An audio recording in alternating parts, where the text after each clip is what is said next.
All right. Hi, everyone. As you are logging in, finding this live, welcome to a little chat. I thought we would chat.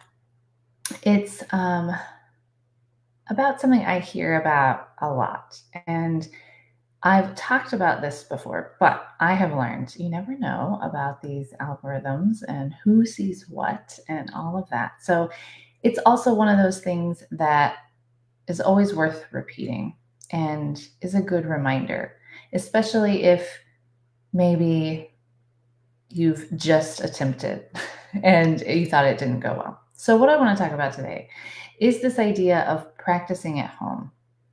And a lot of times I will hear from people disgruntlement or negative sort of responses to how they think their practice at home is going. And a lot of things around like, oh, I really struggle to practice at home, or there's too much going on.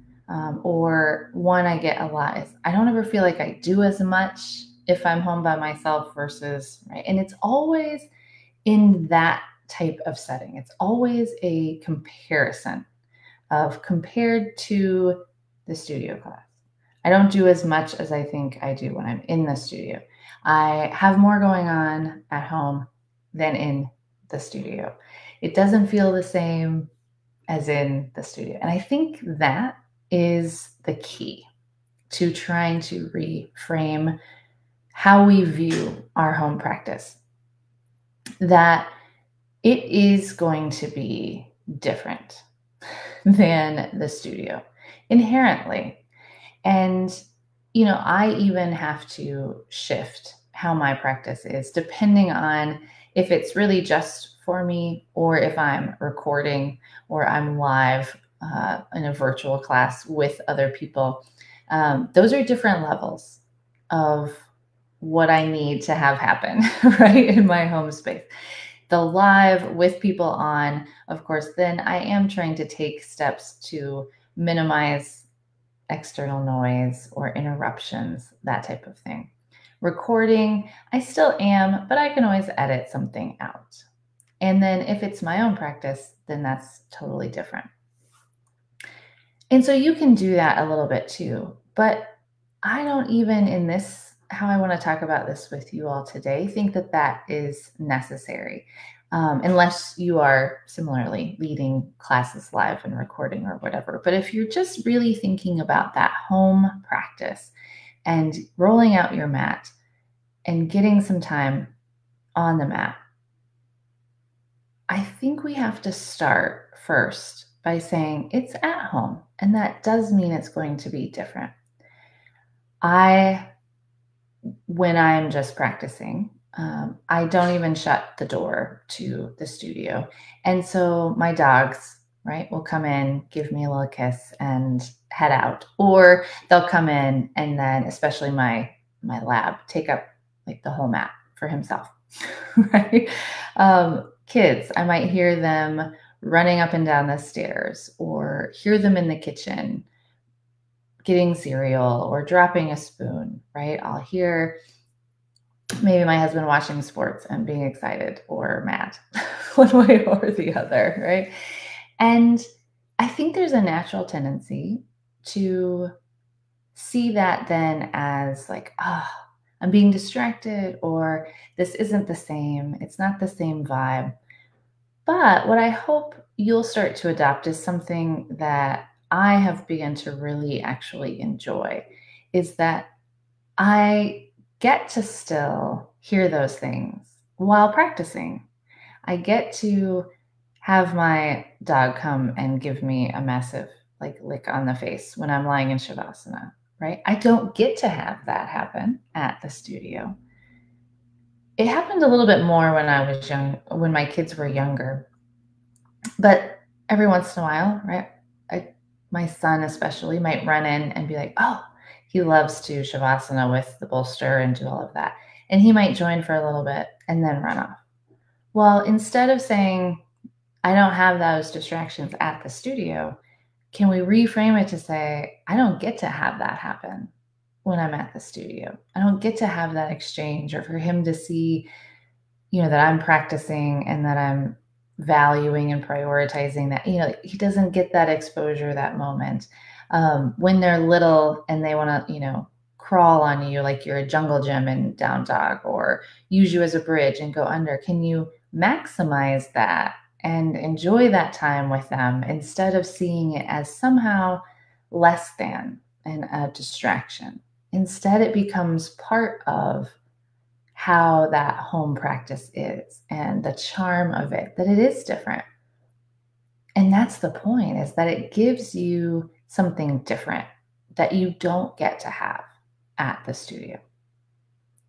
And additionally, the idea of, if you take a virtual class, or you pull up a video and you feel like you rest more at home or you don't do as much, that concern, A, I don't know, maybe you don't, but B, so does it matter? Because what's the alternative? Most people are doing a home virtual class or an online video because they can't get to the studio. The schedule doesn't work, or they just can't make it for whatever reason. So is the alternative that you would do none? You do zero yoga versus however much you did do? And maybe you want something different when you're at home. My home practice looks very different than what you see or experience when you take a class from me that's in the studio or live virtually. Because I do those classes, my personal practice is a lot less. I do a lot more resting and holding of those rest poses. And that's okay. That's what I'm wanting. That's what I'm needing. Am I not working as hard? Yeah, definitely not. When I take online classes myself or queue up a video of a class myself, I often will do less than you will see me cue or demo in a class. But that's because I just don't need all of it. I take what I need and I leave the rest, just like we talk about.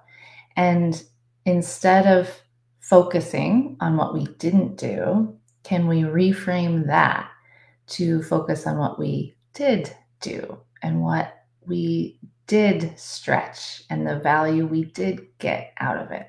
I think we're always so quick to compare and to judge ourselves and to look for reasons why we think, that wasn't very good, right? Or, oh, it's not the same as, the studio, so that must mean it's less.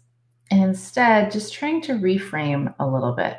And this kind of goes along with things we've been talking about. And maybe you've seen my videos on the catch and cancel, on the comparison is the thief of joy. If you haven't seen those videos, check those out too, because it ties in here, right? We're comparing to the studio. Well, what if you flip it around? You compare the studio to your home practice and be like, you know what?